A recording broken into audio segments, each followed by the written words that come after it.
नमस्कार, JJN news में आप सभी का स्वागत है और मैं हूं आपके साथ निधि बिष्ट। तो आज के बुलेटिन की शुरुआत करते हैं देश दुनिया की बड़ी खबरों के साथ। तीनों नए कृषि कानूनों को वापस लेने की मांग को लेकर चल रहे किसान आंदोलन के 6 महीने पूरा होने के बावजूद मांगे पूरी नहीं होने से नाराज उत्तराखंड के किसानों ने आज काला दिवस मनाकर विरोध जताया। राज्य में राजधानी देहरादून, उधम सिंह नगर जिले और ऋषिकेश में किसानों ने अपना विरोध दर्ज कराया। DRDO की ओर से IDPL मैदान में बने 500 बेड के अस्थायी कोविड अस्पताल का शुभारंभ आज प्रदेश के मुख्यमंत्री तीरथ सिंह रावत द्वारा किया गया। इससे पहले उन्होंने कोविड अस्पताल का निरीक्षण किया। वहीं CM ने श्रीनगर में राजकीय मेडिकल कॉलेज के बेस अस्पताल में 30 ICU बेड का ऑनलाइन लोक अर्पण भी किया।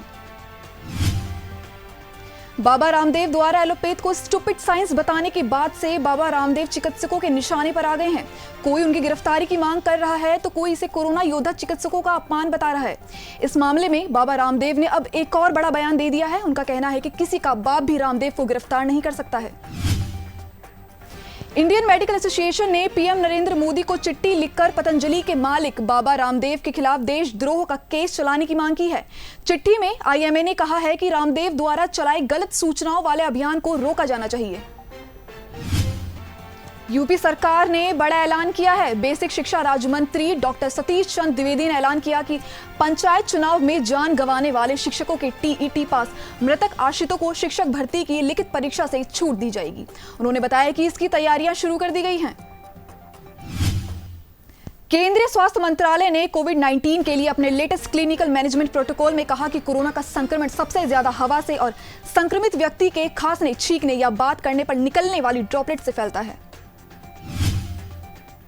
उत्तर प्रदेश के मुख्यमंत्री योगी आदित्यनाथ ने प्रदेश के जिला अस्पतालों समेत सभी सरकारी स्वास्थ्य केंद्रों में उपलब्ध चिकित्सकों, औषधियों तथा उपकरणों की जानकारी आम जनता को देने के लिए एक मोबाइल एप्लीकेशन विकसित करने के निर्देश दिए हैं।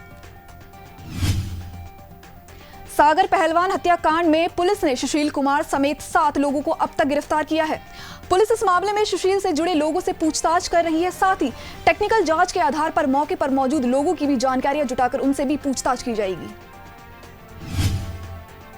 IPS अधिकारी सुबोध कुमार जायसवाल ने बुधवार को सेंट्रल ब्यूरो ऑफ इन्वेस्टिगेशन के डायरेक्ट पद का प्रभार संभाल लिया। महाराष्ट्र केडर के 1985 बैच के भारतीय पुलिस सेवा अधिकारी जायसवाल फिलहाल सेंट्रल इंडस्ट्रियल सिक्योरिटी फोर्स के डायरेक्टर जनरल हैं। वह महाराष्ट्र के पुलिस महानिदेशक भी रह चुके हैं। सरकार के आंकड़ों पर भरोसा किया जाए तो दिल्ली में कोरोना का कहर थमता नजर आ रहा है। दिल्ली में मंगलवार को 1568 नए मामले सामने आए हैं। इस दौरान 156 लोगों की मौत हो गई है। ये 16 अप्रैल के बाद कोरोना से मौत के सबसे कम आंकड़े हैं। वहीं 4251 मरीजों ने कोरोना को मात दी है। ओपन स्कूल से पढ़ाई करने वाले छात्रों की दिल्ली हाईकोर्ट ने राहत दी है। अनाउंस से पढ़ाई करने के बाद अब इन छात्रों को सीधे दिल्ली के सरकारी स्कूलों में दाखिला मिल सकेगा। दिल्ली सरकार के स्कूल 33% अंक हासिल करने वाले छात्रों को भी स्कूल में दाखिला देने से मना नहीं कर पाएंगे।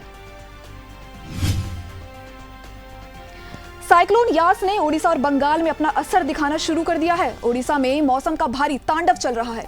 वहीं ओडिशा के बालासोर में बिगड़े मौसम के बीच एक कच्चे घर की दीवार टूट गई, जिसके कारण एक परिवार वहीं फंस गया।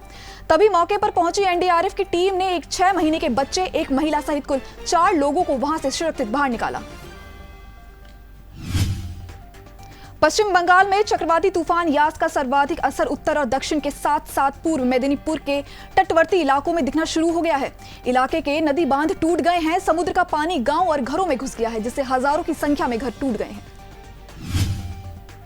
मुख्यमंत्री ममता बनर्जी ने कहा कि चक्रवात यास के कारण बंगाल में कम से कम 1 करोड़ लोग प्रभावित हुए। बनर्जी ने कहा कि 15 लाख से अधिक लोगों को निकालकर सुरक्षित स्थानों पर पहुंचाया गया है। साथ ही हमने चक्रवात और ज्वार भाटा से प्रभावित क्षेत्रों के लिए 1 करोड़ रुपए की राहत भेजी है।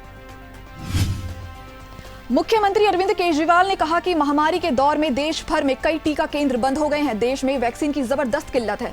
अगर देश के लोगों को सही समय पर वैक्सीन लगा दी जाती तो शायद दूसरी लहर के प्रकोप को काफी कम किया जा सकता था।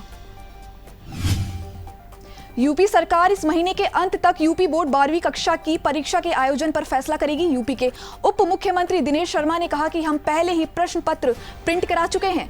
सोशल डिस्टेंसिंग को ध्यान में रखते हुए 8513 परीक्षा केंद्र निर्धारित कर चुके हैं। हम मुख्यमंत्री से परीक्षा के आयोजन के संबंध में चर्चा करेंगे और इस माह के अंत तक फैसला लिया जा सकता है। कोविड-19 को दशकों में कभी कभार आने वाली महामारी करार देते हुए प्रधानमंत्री नरेंद्र मोदी ने कहा कि इसने देश के घर घर को पीड़ा दी है और साथ ही अर्थव्यवस्था पर भी बहुत बुरा असर डाला है। इस महामारी ने पूरी दुनिया को बदल कर रख दिया है और हमारा ग्रह कोविड-19 के बाद पहले जैसा नहीं रहेगा। हम घटनाओं को आने वाले समय में कोविड से पूर्व या कोविड के बाद की घटना के रूप में याद करेंगे। धार्मिक नगरी काशी में पिछले कुछ दिनों से भारी मात्रा में शैवाल आने से गंगा का पानी पूरी तरह हरा हो गया है। इसे लेकर लोगों में तरह तरह की आशंकाएं बनी हुई है। स्थानीय लोगों के अनुसार शैवाल के जमा होने से गंगा के प्रवाह में कमी आई है और पानी का रंग बदल गया है। यह गंगा में रहने वाले जीवों के लिए खतरनाक साबित हो सकता है। जहां हिमाचल से हर साल करोड़ों रुपए का फूल व्यवसाय होता था, वह पिछले 1.5 साल से कोरोना के चलते शून्य हो गया है। इससे फूल उत्पादकों की चिंता बढ़ गई है। प्रदेश सरकार द्वारा भी फूल उत्पादकों के बारे में कोई सुध ना लिए जाने से अब इन फूल उत्पादकों का भविष्य अंधकारमय बना हुआ है। चाहे बात शिमला की हो या फिर सोलन, मंडी, ऊना या बिलासपुर, सभी जगह फूल उत्पादकों के ऐसे हालात बने हुए हैं। अमेरिका के राष्ट्रपति जो बाइडेन अपने रूसी समकक्ष व्लादिमीर पुतिन से जिनेवा में 16 जून को मुलाकात करने वाले हैं। इस मुलाकात में द्विपक्षीय संबंधों में स्थिरता लाने का प्रयास किया जाएगा।